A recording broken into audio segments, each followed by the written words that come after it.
Hi friends, நாங்கள் பவுன்மவுத் beach போயிட்டு கொஞ்ச நேரம் டைம் ஸ்பெண்ட் பண்ணிவிட்டு அதுக்கப்புறம் இந்த பயர் வந்திருந்தோம். இது வந்து பீச்லேருந்து பக்கத்தில் தான் இருக்குது. இந்த ரைட் ஹேண்ட் சைடில் வந்தால் இந்த டைஸ் மாதிரி இருக்குது பார்த்தீங்களா, பீச்சுக்கு நடுவில். ஸோ அதுதான் பவுன்மவுத் பயர் சொல்லுவாங்க. கொஞ்சம் வாக் பண்ணி போகிற மாதிரி இங்கே பிளேஸ் மாதிரி வச்சுருப்பாங்க. ஸோ நாங்கள் அதில் ஜஸ்ட்டு வாக் பண்ணி அந்த வியூ எல்லாம் பார்க்குறதுக்காக போனோம். ஆக்சுவலாக யூகேயில் இருக்க எல்லாருமே சம்மரை ரொம்ப என்ஜாய் பண்ணுறாங்க அங்கே. பிகாஸ் வந்து அவங்களுக்கு வந்து பர் இயர்லேயே வந்து 3 months கிட்ட தான் அவங்களால வந்து சன்னை வந்து எக்ஸ்ப்ளோர் பண்ண முடியும். ஸோ மேக்ஸிமம் இந்த சம்மர் சீசனில் என்ன பண்ணுறாங்க, ஹாலிடே டைம், வீக்கெண்ட்ஸ் டைம் எல்லாமே வந்து இந்த மாதிரி லீவ் டைமில், கிட்ஸுக்கு லீவ் டைமில் எல்லாருமே வந்து இந்த பீச் நல்லா என்ஜாய் பண்ணுறாங்க.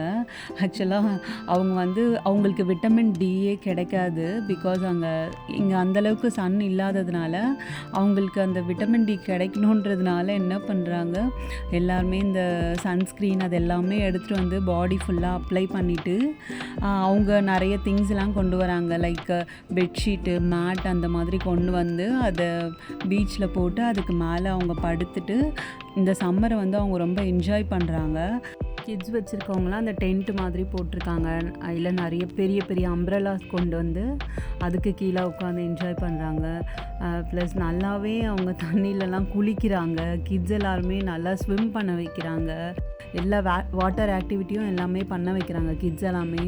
டோட்டலாக அவங்க ரொம்ப என்ஜாய் பண்ணுறாங்க. பிகாஸ் இந்த பிளேஸ் வந்து பீச் வந்து அவங்களால எல்லா பிளேஸ்லேயும் ஆக்சஸ் பண்ண முடியல. பர்டிகுலர் பிளேஸில் இருக்கவங்களால மட்டும்தான் பீச் ஆக்சஸ் பண்ண முடியுது. ஸோ அதனால இங்கே இருக்கவங்க மேக்ஸிமம் ரொம்ப லாங்லேருந்து ட்ராவல் பண்ணி வந்து அவங்க இதை ரொம்ப என்ஜாய் பண்ணுறாங்க. பார்க்கவே ரொம்ப அழகாக இருந்தது. பட் ரொம்ப ஓவர் க்ரௌடடாக இருந்தது.